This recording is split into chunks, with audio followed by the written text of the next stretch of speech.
Hi, it's Richard here from the OPA Hub website with courtesy of the team from Mantis Solutions, the first in, I hope, a series of videos looking at the Mantis OPA DB connector. For this first episode, we're going to do something very simple but very powerful that should show off just how cool I think this thing really is. I've gone onto their control panel and I'm going to create myself a new connection, or I should say a new data source to a MySQL database that I have sitting around in the cloud. I'm just going to go and grab the type and sort out the JDBC URL. So I'm going to be able to use this data source once I've finished mapping in a OPA rule base, and it's going to be super quick and super fast, and you're going to be amazed. So here's my database, just in case you think this is a fake. Okay, it's a very small database with only a few columns. I added a timestamp, I added a date, I added a decimal, I added a row ID, which is an auto increment, and that'll do for a start. So I have filled in the URL and I'm going to save the data source. There are a bunch of settings here if you need them for connection pool, but in this short demo I don't need it. Save the data source and then I'll get cracking sorting out things like the table mapping. But before I do that, I just want to test the connectivity. So I'm going to go ahead and enter a username and password. And it would appear that all is perfectly okay.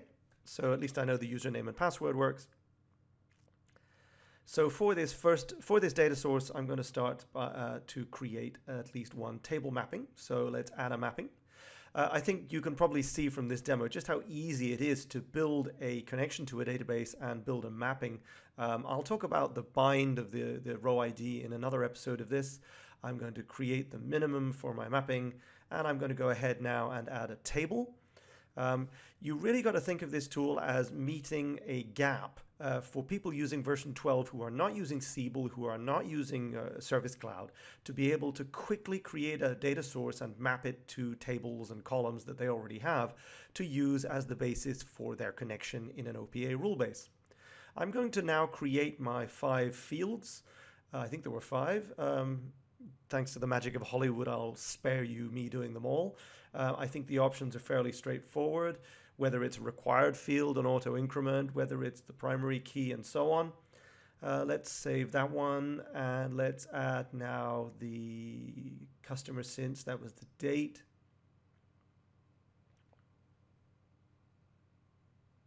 You know, even for me doing this demo, I think I've probably had about 15 minutes exposure to this product, and here I am building live a connection to a database, and I'm going to be able to use it without too many issues, I reckon, in my OPM in about 5 minutes time.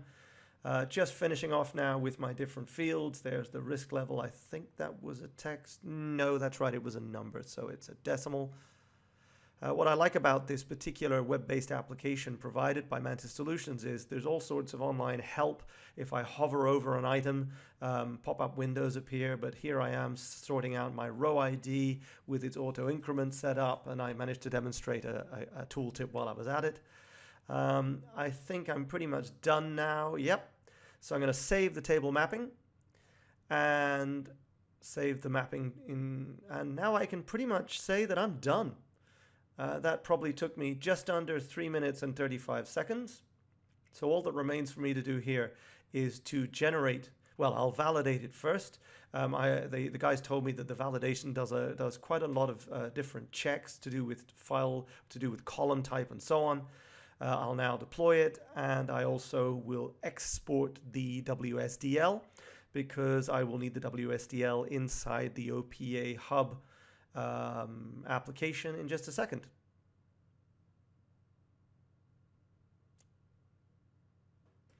When you deploy, you can choose the exact version number so that when you create the connection in the Oracle Policy Automation Hub application, you can set it to the same value. I don't need the WSDL. I just wanted to show you that it's a boilerplate connection WSDL. I'm just going to take the URL, paste it into a new connection, check that I've added the username and password, and also that I have set the correct version for the metadata, as I mentioned a minute ago, and I really can't believe that it actually worked first time. There we go.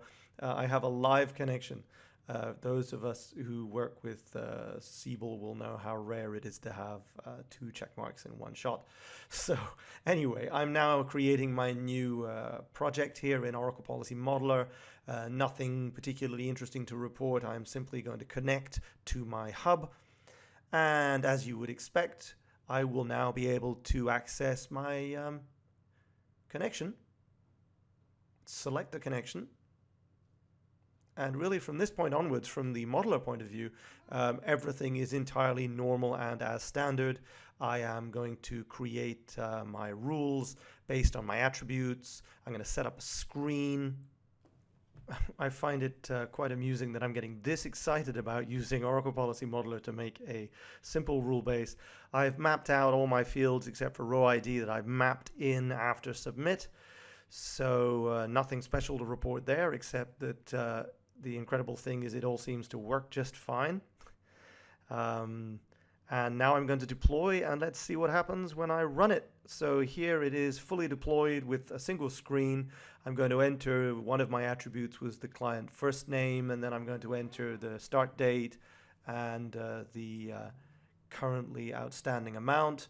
Let's add, here we go, Ed, and let's put today's date, and let's put 1500, no, let's put 15,002, so it's easy to find. Submit, we get our standard message, 3, 2, 1, and let's see what happens when this is submitted. All good, I have my calculation complete, and I have, if I can, yep, there we go, I have everything lined up.